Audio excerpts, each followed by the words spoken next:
I thought it was high time I tried to catch up with some of the tag videos people have been kind enough to include me in.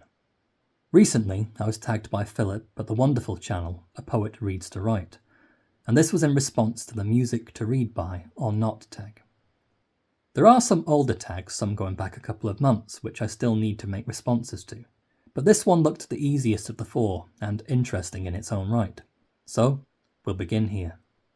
This is an original tag created by Robert at the channel RobertG Reader of Books. I will link to Robert and Philip's respective channels in the description below, with links to their versions of the tag in question. Both channels produce incredible work and are a much valued presence in the Booktube community. So if you're unfamiliar with their channels, this is a great opportunity to get to know them through this most musical of tags. So, as William Shakespeare once wrote, if music be the food of love, play on.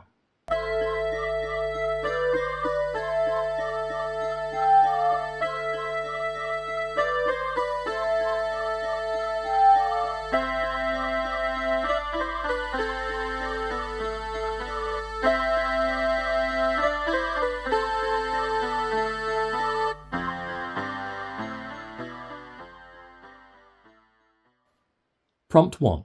Do you listen to music while you read? I think the most succinct answer I could give to this question is sometimes, but not usually. Occasionally I'll put on some background music, but only if there's a lot of noise outside the house. We do live in an area that can be quite noisy sometimes, and especially during spring and summer, when we tend to get tourists visiting the area.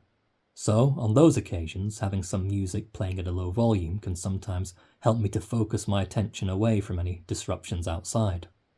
Most of the time, though, I prefer to read in silence, and I'll explain a bit more about this in Prompt 4. Prompt 2. Is there a special kind of music you prefer when reading? If I do choose to listen to music while reading, then it's usually classical music. When I was a teenager, and especially when I was at university, I remember listening to more alternative music when reading. So I listened to artists like Kraftwerk, Laurie Anderson, Yellow Magic Orchestra, Sigur Rós, as well as Björk's albums from the middle part of her career. Albums like Homogenic and Vespertine, which are very glacial and use a lot of minimalist arrangements and organic sounds mixed with electronics. Perfect music for books, I felt at the time, sequestered as I was in my little room at university. For reading, I'd find this kind of music too distracting these days. I think my attention would be drawn too heavily towards the music and less towards forming the world of the book in my imagination while reading. It would be the same if I tried to listen to jazz or even opera, where the rhythms or the passion of the voice would likely distract. My favourite composers to listen to, if I am going to listen to something when reading, are primarily classical composers like Bach, modern minimalist composers like Philip Glass or Max Richter, ambient musicians like Brian Eno, or contemporary classical composers like Arvo Pärt. Arvo Pärt is possibly my favourite modern composer, even more so than Philip Glass. Pärt's 1978 composition, Spiegel im Spiegel, or Mirrors in Mirror, has been one of my favourite pieces of music since I first heard it around 2008. I was struck by its inclusion on the soundtrack of a 2002 short film by Jean-Luc called Dans le Noir du Temps. Since then, it's become one of the pieces of music I most listen to when I'm writing, along with music by Bach and Ralph Vaughan Williams. I even listen to Spiegel im Spiegel when I'm recording my reviews. Being a somewhat nervous person, I can sometimes speak too quickly, so I'll listen to Spiegel im Spiegel on a pair of earphones to help me maintain a slower pace of speaking. However, I can't listen to music on earphones when I'm reading. It's too close, too distracting.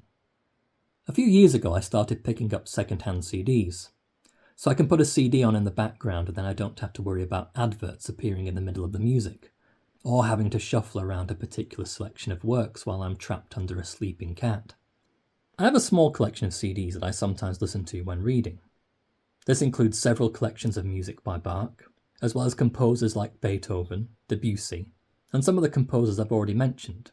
However, it must be said I do tend to listen to music more when I'm painting, sculpting, or even washing the dishes, and not so much when I'm reading books.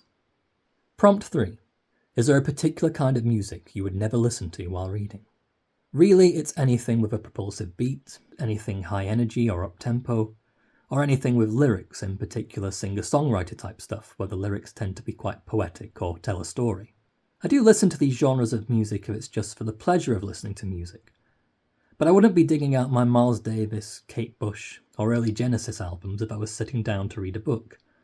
And I likely wouldn't be listening to The Fall, Tom Waits, or late period Scott Walker either, or bands, genres and artists I otherwise love. Prompt 4. Do you read in silence? Most of the time, yes. Being an introvert, I do enjoy silence and solitude, and I do like having a quiet space to let my imagination wander and roam. That said, I do like to fill the silence by quietly reading aloud. In Phillip's response to the tag, he speaks very passionately about how, when he's reading poetry, he reads aloud to savour the musicality of it, the cadences, the rise and fall of the words. And while I absolutely agree with Phillip, this same love of words and the musicality of the text extends far beyond poetry for me. I love to slip in and out of the different voices of the characters while I'm reading. For me, it helps to immerse myself that little bit more in the story and the mood, and the atmosphere and the emotions the writer evokes. I very much enjoy language for the sake of language, and being able to hear the words forming, the spaces between them, and how a word or sentence can be shaped or even reshaped by considering where we might place the emphasis within the speech, all have their own pleasures and delights. While it possibly sounds pretentious, the form of a book and its use of language is as important to me as the story or the characters. As well as being a very visual reader, this absorption into whatever I'm reading extends not just to how I visualise the story or the scenarios depicted, but to the sound of the book. Earlier this year I read the novel Ice by Kavan, and in the first chapter of the book there's a scene of a man driving through the countryside during an intense blizzard. When I was reading these passages, I was struck by the imagery that Kavan keeps returning to, of the windscreen wipers moving across the obscured glass, and with it I could feel the very familiar sound and pattern of the windscreen wipers wheezing back and forth throughout the scene. It became like a kind of punctuation, the rhythmical back and forth of the wipers almost in time with the inner monologue of the character.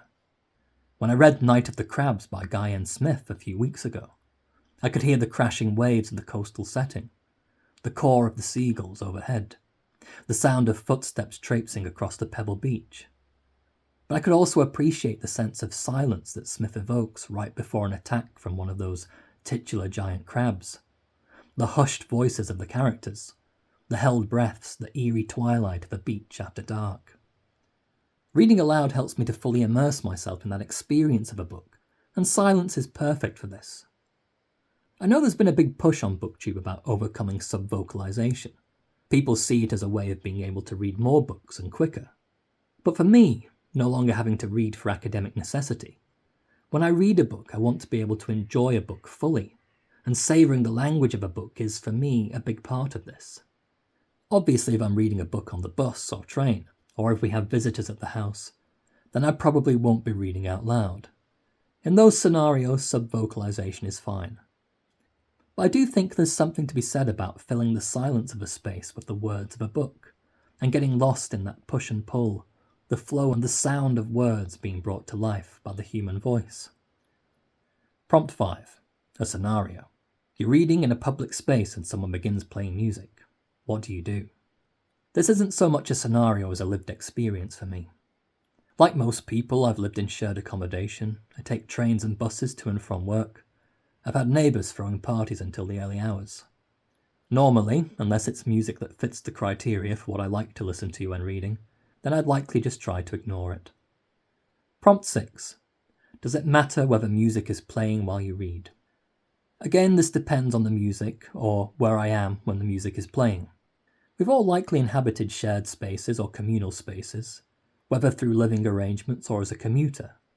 Someone playing music or listening to music can be distracting, but it's not as distracting as someone, for instance, watching the television while I'm trying to read.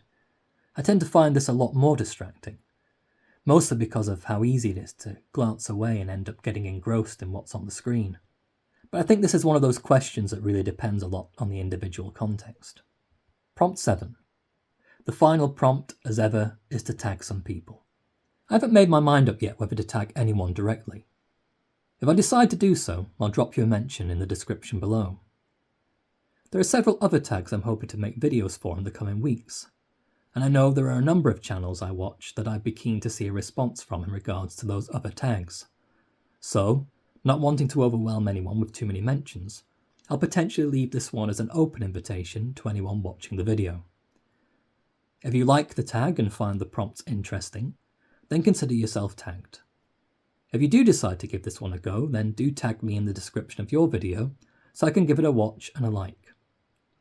If you prefer to leave your responses in the comments below, then that's fine as well. As ever, thanks for watching.